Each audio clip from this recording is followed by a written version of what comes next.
আসসালামু আলাইকুম। আজকে আমরা রিয়াকশন দেবো শাইখ আহমদুল্লাহ হুজুরের একটি বক্তব্যতে, যেখানে তিনি আলোচনা করেছেন জিলহজ মাসের সেরা 10টি আমল, অর্থাৎ জিলহজ মাসের 10টি স্পেশাল আমলের বিষয়ে আলোচনা করেছেন। তো চলুন আমরা সেই ভিডিওটা দেখি। আমি ভিডিওটা এখন দেখিনি, আপনাদের সাথে দেখবো। আর হ্যাঁ, হুজুরকে যারা ভালোবাসেন অবশ্যই চ্যানেলটিতে সাবস্ক্রাইব করে দেবেন এবং ভিডিওটিতে লাইক করে দেবেন। চলুন ভিডিওটা শুরু করা যাক। আমরা জিলহজের প্রথম দশকের তাৎপর্য এবং গুরুত্ব সম্পর্কে জানি না বললেই চলে। এই কথাগুলো বারবার বলা দরকার। আমি আপনাদেরকে উদাত্ত আহ্বান জানাতে চাই, আপনারা এই কথাগুলোর ফেরিওয়ালা হয়ে যাবেন, এই কথাগুলো অন্যের কাছে পৌঁছে দিবেন। জিলহজের এই 10টা দিনের ইবাদত করলে আল্লাহ তাআলার কাছে এটা যত প্রিয় হয়, অন্য কোনো সময় ইবাদতে আল্লাহ তাআলার কাছে এত প্রিয় না। আল্লাহর কাছে এই দশকের ইবাদত অন্য দশকের বা অন্য যে কোনো সময়ের ইবাদতের চেয়ে বেশি গুরুত্বপূর্ণ। আল্লাহ বেশি খুশি হন এই সময় ইবাদত করলে বান্দা। সাহাবীরা জিজ্ঞাসা করলেন, ওয়ালাল জিহাদু ফি সাবিলিল্লাহ, হে আল্লাহ রাসূল, অন্য সময় কেউ আল্লাহর রাহে জিহাদ করলো মানে জীবন দান করার জন্য প্রস্তুতি নিল, সে ওইটা আল্লাহকে সমর্পণ করে দিল গোটা জীবনটাই, তার মর্যাদাও কি এই সময় ইবাদতের চাইতে বেশি না? তখন নবী সাল্লাল্লাহু আলাইহি ওয়াসাল্লাম বললেন, না, ওয়ালাল জিহাদু ফি সাবিলিল্লাহ, অন্য সময় জিহাদ করলেও এই সময় ইবাদতের সমান হয় না। তবে যদি অন্য সময় কেউ জিহাদে যে তার জীবন তার সম্পদ যা নিয়ে গেছে সব বিলীন করে উৎসর্গ করে দেয় আল্লাহকে খুশি করার জন্য, তার মর্যাদা সবকিছুর ঊর্ধ্বে, সেই মুজাহিদের কথা ভিন্ন। বাকি সাধারণ জিহাদের চাইতেও এই দশকের ইবাদতের মর্যাদা আল্লাহর কাছে অনেক বেশি। ভাইরা আমার, আমি খুব আকুতি করি সব জায়গায় সব সময় যে এই দশকের ইবাদত আমরা সাবকন্টিনেন্টের মানুষ আমরা জানি না। আমাদের মানুষকে জানাতে হবে, জানাবার জন্য কিছু কাজ করতে হবে। সাহাবীদের কেউ কেউ এই দশক শুরু হলে এই দশকের 10টা স্পেশাল আমল আছে, এই আমলগুলো করবার জন্য কেউ কেউ বাজারে চলে যেতেন, উদ্দেশ্য অন্যদেরকে জানানো। তো সেই দশকের আমলগুলো আমরা করবো তো ইনশাআল্লাহ। আমি সংক্ষেপে বলছি আমলগুলো কি কি। নাম্বার 1, আল্লাহকে বেশি বেশি স্মরণ করা, জিকির করা। আল্লাহ সুবহানাহু ওয়া তাআলা কোরআনে কারিমে বলেছেন, উযকুরুল্লাহ ফি আইয়ামিন মা'দুদাত, নির্দিষ্ট দিনগুলোতে তোমরা আল্লাহর জিকির করো, বেশি বেশি স্মরণ করো, আল্লাহর স্মরণটা বেশি বেশি হবে। এখন স্মার্টফোন, এটার এঙ্গেজমেন্ট আমাদেরকে আল্লাহর স্মরণ তো পরের কথা, দুনিয়ার অন্য কোনো কিছু স্মরণ করতে দেয় না। এজন্য এটা নিয়ন্ত্রণ করা ছাড়া মানুষ কখনো মুত্তাকি হওয়ার কোনো সুযোগ নাই। নেক্সট সূরাতে শয়তান আসে যে আমি তো ওয়াজ শুনি মোবাইলে, নেক্সট সূরাতে শয়তান আসে আমি তো কোরআন তেলাওয়াত শুনি। আরে ভাই, ওয়াজ শুনেন আর কোরআন তেলাওয়াত শুনেন, প্রত্যেকটা জিনিসের একটা লিমিটেশন আছে। ফরজ নামাজ চলে যাচ্ছে, আপনি মোবাইলে কোরআন তেলাওয়াত শুনতেছেন, সওয়াব হবে না গুনাহ হবে? আপনি ওয়াজ শোনার নাম দিয়া আজে বাজে জিনিসও দেখছেন, চান্সে এসে যাচ্ছে চোখের সামনে, ক্লিক করে দেখে ফেলছেন, তাহলে আপনার জন্য এই মোবাইল টিপাই জায়েজ নাই, কারণ আপনি নিয়ন্ত্রণ করতে পারেন না। ভাইরা আমার, এই দশকে আল্লাহর স্মরণ যেন হয়, সেজন্য অন্য সময়ের মতো বিশেষভাবে স্মার্টফোনের নিয়ন্ত্রণ খুব বেশি জরুরি, খুব বেশি জরুরি। আল্লাহ আমাদেরকে তৌফিক দান করুন। আল্লাহর স্মরণ কিভাবে করবেন? যত প্রকার জিকির আছে সেগুলো করবেন, কোরআন তেলাওয়াত, সকাল সন্ধ্যার জিকির, উঠতে বসতে জিকির, দোয়া, সেগুলো পড়বেন বেশি বেশি। আর স্পেশালি বিশেষভাবে একাকী বসে চিন্তা করবেন, আল্লাহ তাআলা আমাকে সৃষ্টি করেছেন, কত মানুষ আছে যা আমার মতো নেয়ামত পান নাই, আল্লাহ তাআলা আমাদেরকে কত নেয়ামত দিয়ে রেখেছেন। সেদিন এক ভদ্রলোকের একটা প্রশিক্ষণে অংশগ্রহণ করেছে, উনি প্রশিক্ষণ দিতে গিয়ে একটা কথা বললেন যে ভাই, আমাদের সাথে শিম্পাঞ্জির মিল 99.9 কত পার্সেন্ট যেন উনি বললেন, অর্থাৎ 100-র কাছাকাছি, সামান্য একটু বেশ কম হওয়ার কারণে ও শিম্পাঞ্জি হয়েছে, আমি মানুষ হয়েছি। আল্লাহ তাআলা সৃষ্টি করছেন যে সব কিছুতে প্রায় কাছাকাছি, একটু পার্থক্য, এই জন্য আমি মানুষ হয়েছি আর সো ওইটা হয়েছে। এই যে পার্থক্যটুকু, এই সামান্য পার্থক্যটুকু যদি একটু হেরফের হয়ে যায়, মানে 0.1% বা তারও অর্ধেকও যদি হেরফের হয়, তখন একটা মানুষ বিকলাঙ্গ হয়ে, প্রতিবন্ধী হয়ে জন্ম নেয়। সবই ঠিক আছে, শুধু ওইটুকু একটু বেশ কম। আল্লাহ তাআলা কত পারফেকশন এনেছেন আমার মধ্যে, কত পারফেক্ট আমাকে বানিয়েছেন। আল্লাহর নেয়ামত নিয়ে চিন্তা ভাবনা করে, এটা আল্লাহ স্মরণের অংশ। সেদিন এক ডক্টরের কাছে গেলাম, প্রফেসর, সিনিয়র মানুষ, তিনি দীর্ঘ সময় আমাকে বোঝাতে লাগলেন বিভিন্ন বিষয়, আল্লাহ কিভাবে আমাদেরকে সৃষ্টি করেছেন। আমি তো সায়েন্সের ছাত্র না, মুগ্ধ হয়ে গেলাম শুনে, সুবহানাল্লাহ, কিভাবে সম্ভব? আমরা যে খাবার গ্রহণ করি সেগুলো কতগুলো ধাপে মল হয়ে, মূত্র হয়ে আমাদের শরীর থেকে বের হয়, তার আগের ধাপগুলো কি, কিভাবে এগুলো আল্লাহ রাব্বুল আলামিন এইভাবে সেট করলেন। এটা এইভাবে কাকতালীয়ভাবে হতে পারে না কোনো পরিকল্পনা ছাড়া। মলদার সম্পর্কে বললেন যে মলদার নিচে, এখানে আল্লাহ পিঠে দিয়ে দিতেন, বুকে দিয়ে দিতেন, তাহলে আপনি কিভাবে আপনার শরীরের আবর্জনাগুলো বের করতেন? কত কঠিন হতো। পারফেক্ট জায়গা আল্লাহ সেট করেছেন। আবার সেটাকে এমনভাবে আল্লাহ তাআলা তৈরি করেছেন যে মলমূত্র এমনিতে বের হয়ে যায় না, ওটা বন্ধ থাকে। আবার যাতে বের হওয়া সহজ হয় তার জন্য পানি যতটুকু প্রয়োজন মলের সাথে ততটুকু দেওয়া হয়, আঠালো পদার্থ তৈরি হওয়ার ব্যবস্থা করা হয়, না হলে এটা ছিঁড়ে যাবে, ফেটে যাবে। মানে কত কিছু যে আছে।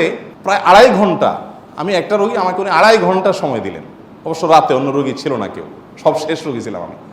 2.5 ঘন্টা উনি আমাকে বোঝালেন এবং আমি মুগ্ধ হয়ে গেলাম, সব ভুলে গেছি আমি কাজ কাম বাদ দিয়ে। সুবহানাল্লাহ।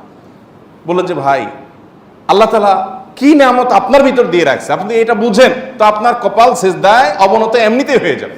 তো আল্লাহর স্মরণের অংশ হিসাবে এগুলো, যে আল্লাহর কুদরত নিয়ে চিন্তা করা। আর সব বাদ দেন, আল্লাহ আমাকে হাত পা সুস্থ রেখেছেন, কত মানুষ অসুস্থ। সাধারণ নেকামলগুলো বেশি বেশি করবেন। সাধারণ নেকামল যেমন কোরআন তেলাওয়াত করা, দান সাদাকা করা, নফল রোজা রাখা, তাসবিহ তিলাওয়াত করা, ভালো কথা বলা, সৎ কাজের আদেশ দেওয়া, অসৎ কাজ থেকে বাধা প্রদান করা, এই রুটিন ভালো কাজগুলো, নর্মাল ভালো কাজগুলো পরিমাণে বেশি বেশি বেশি বেশি করতে থাকবে। 3 নম্বর আমল হলো গুনাহের কাজ এই 10 দিন অন্তত অন্য সময়ের চাইতে একটু হলেও কমাবার চেষ্টা করবেন, গুনাহের লাগামটা ধরার চেষ্টা করবেন। কারণ এই দশক মর্যাদার দশক, এই দশক আমলের দশক। অতএব এই টাইমে গুনাহ করলে অন্য টাইমে গুনাহের চাইতে বেশি ভয়াবহ হবে, এটা কমাবেন। 4 নম্বর আমল হলো যাদের হজের সামর্থ্য আছে তারা হজ করবেন। 5 নম্বর আমল হলো যাদের কোরবানি করার সামর্থ্য আছে তারা কোরবানি করবেন। 6 নম্বর আমল হলো যারা কোরবানি করার নিয়ত করেছেন জিলহজের চাঁদ ওঠার আগে আগে চুল, নখ, গোপ, অবাঞ্ছিত লোম ইত্যাদি কেটে ফ্রেশ হয়ে এই 10 দিন আর সেগুলো কাটবেন না। এটা করবেন হলো কোরবানির পরে। তাহলে জিলহজের চাঁদ ওঠার সম্ভাবনা সোমবার সন্ধ্যায়, সোমবার দিনের বেলার মধ্যে এগুলো সব ফ্রেশ করে আপনি অপেক্ষা করবেন কিসের জন্য? কোরবানির জন্য। এই 10 দিন পর্যন্ত আর নখ কাটবেন না, চুল, গোপ কোনো কিছু কাটবেন না। এটা কোরবানি যিনি করবেন তিনি করবেন। যদিও কোনো কোনো বর্ণনার আলোকে বোঝা যায় যারা কোরবানি করবেন না তারাও যদি এটা করেন তাদেরকে আল্লাহ তাআলা আজর দান করবেন। 7 নম্বর আমল হলো তাকবীর, তাহমিদ, তাহলিল বেশি বেশি পড়া। ফাকফিরু ফিহিন্না মিনাত তাকবীরি ওয়াত তাহমিদি ওয়াত তাহলিল। নবী সাল্লাল্লাহু আলাইহি সাল্লাম বলেছেন এই দশক যখন শুরু হবে তখন তোমরা বেশি বেশি তাকবীর বলবে, মানে আল্লাহু আকবার বলবে, বেশি বেশি তাহলিল বলবে, বেশি বেশি তাহমিদ বলবে, লা ইলাহা ইল্লাল্লাহ বলবে, আলহামদুলিল্লাহ বলবে। এই জন্য এই 10 দিন পুরো সময় জুড়ে এটা করবেন। ওই যে বলছিলাম শুরুতে সাহাবীর কথা, একজন সাহাবী এই দশক শুরু হলে বাজারে যেতেন, শুধু কি জন্য? এই আমলটা করার জন্য। বাজারে যেয়ে সবাই বাজার কেনাকাটায় ব্যস্ত, উনি যাই উচ্চস্বরে বলতেন আল্লাহু আকবার, আল্লাহু আকবার, লা ইলাহা ইল্লাল্লাহু, আল্লাহু আকবার, আল্লাহু আকবার, ওয়ালিল্লাহিল হামদ। এর উনি বাজারে গিয়ে বলতেন। উদ্দেশ্য কি? অন্যদের যাতে স্মরণ। এখন আপনি ভূমিপল্লীতে কয়েকটা দোকান আছে অথবা চিটাগাঙ্গে বাজার আছে, আপনি বাজারে যায়া সবাই কেনাকাটায় খুব সিরিয়াস মুডে আছে, আপনি যাই যদি সেখানে জোরে জোরে বলেন আল্লাহু আকবার, আল্লাহু আকবার, লা ইলাহা ইল্লাল্লাহু, আল্লাহু আকবার, আল্লাহু আকবার, ওয়ালিল্লাহিল হামদ, কি হবে দৃশ্যটা বলেন তো? এটা আপনি যদি বলেন সবার মধ্যে, অনেক লোক বাজারে, মাঝ বাজারে জমজমাট, আপনি যা জোরে জোরে এটা বললেন, কি করবে সবাই? সবাই তাকায় বলবে ব্যাপার কি, সমস্যা আছে নি, কোনো অসুস্থতা আছে কিনা বেচারা, এটা না বলবে। ওই যে সবাই যে অসুস্থ, সবার যে ইমানের রোগ, তাকওয়ার রোগ, এই জন্য সুস্থ মানুষকে কি মনে হয়? অসুস্থ মনে হয়, কারণ এটা তো দেখতে অভ্যস্ত না সে। আমি এই জন্য বলি ভাই, এই সুন্নতটা ওই সাহাবীর সুন্নতটা জিন্দার নিয়তে একটু দোকানে যায়, যা সবাই চা খাচ্ছে একটু একটু চিৎকার করে বলার দরকার, একটু জোরে বলেন যাতে তারা শুনে। যদি দেখেন যে তারা অন্যভাবে তাকাচ্ছে, বুঝতেছে না, পিঠে হাত দিয়ে সুন্দর করে একটা মুচকি হাসি দিয়ে বলেন ভাই এই দর্শকে বেশি বেশি তাকবীর পড়তে হয়, তো এই জন্য আমি একটু জোরে বললাম যাতে আপনার স্মরণ হয়। দেখবেন সেখান থেকে অনেকের বিবেক খুলে গেছে, উনি পড়বে ইনশাআল্লাহ। চেষ্টা করা যাবে তো ইনশাআল্লাহ। তাহলে তাকবীর, তাহমিদ, তাহলিল জোরে পড়বেন। আমি প্রতি বছর আপনাদেরকে এই কথা শুনাই, এবছরও বলি। সেটা হলো মিডল ইস্টের বিভিন্ন দেশে দেখা যায়, বিশেষ করে সৌদি আরবে, সামাজিক সৌন্দর্য। বিভিন্ন গলিতে যখন ঢুকবেন জিলহজের এই 10 দিন আপনি দেখবেন তাদের গেইটের ওখানে ছোট্ট একটা ওই যে ব্লুটুথ ডিভাইস লাগানো আছে, এখানে সারাক্ষণ তাকবীর সুমধুর কণ্ঠে চলছে, আল্লাহু আকবার, আল্লাহু আকবার, লা ইলাহা ইল্লাল্লাহু, আল্লাহু আকবার, আল্লাহু আকবার, লিল্লাহিল হামদ। অথবা অন্য তাকবীর চলছে, আল্লাহু আকবার কাবীরা ওয়ালহামদুলিল্লাহি কাসীরা ওয়া সুবহানাল্লাহি ওয়া বিহামদিহি বুকরাতাও ওয়া আসীলা। সব জায়গায়, দোকানে যাবেন, মার্কেটে যাবেন, এখন আস্তে আস্তে সৌদি আরব থেকে এগুলো হারিয়ে যাচ্ছে, দুঃখজনক, কিন্তু ছিল এগুলো। এবং এখনও অনেক জায়গায় আছে যে দোকানদার ওই মৃদু কণ্ঠে এটা চালায় রাখছেন। আর আমাদের ঈদুল আজহা আসছে, এখন জাগানাকা গানের চোটে আপনি হাঁটতে পারবেন না কোথাও। গরুর বাজার, ছাগলের হাট, গান চলে। এখানে আমি যখন ভূমিপল্লী ছিলাম, এইখানে যে বাজার হয় আমি যাই থামাইছি 2 দিন, যাই সেখানে কমিটির লোকদেরকে ধরলাম, ভাই ঈদুল আজহা একটা ধর্মীয় দিবস, কাজটা ধর্মীয়, আর সেখানে আপনি জাগানাকা গান লাগায়া গরু বেচতেছেন, ছাগল বেচতেছেন। আল্লাহ তো বিবেক দিছে অন্তত, এখানে অন্য কিছু লাগান, এটা কিরে ভাই? আর আপনার গানের অত্যাচারে আশপাশে মানুষ ঘুমাইতে পারে না, থাকতে পারে না, এ কি মানুষ? এ কোনো মনুষ্যত্ব তো থাকার কথা না। 2 বার আমি গেছি শরীরে, এবং যা তাদেরকে অনুরোধ করে হাতে পায়ে ধরে বুঝায় থামাইছি। সারা বাংলাদেশে এই চিত্র, আপনি কয় জায়গায় যাবেন যে জাকানাকা গান চলছে, চলার কথা তাকবীর তাহমিদ তাহলিল। তো আমরা চেষ্টা করবো তো ইনশাল্লাহ তাকবীর তাহমিদ তাহলিল করার, বাচ্চাদেরকে শিখিয়ে দিব।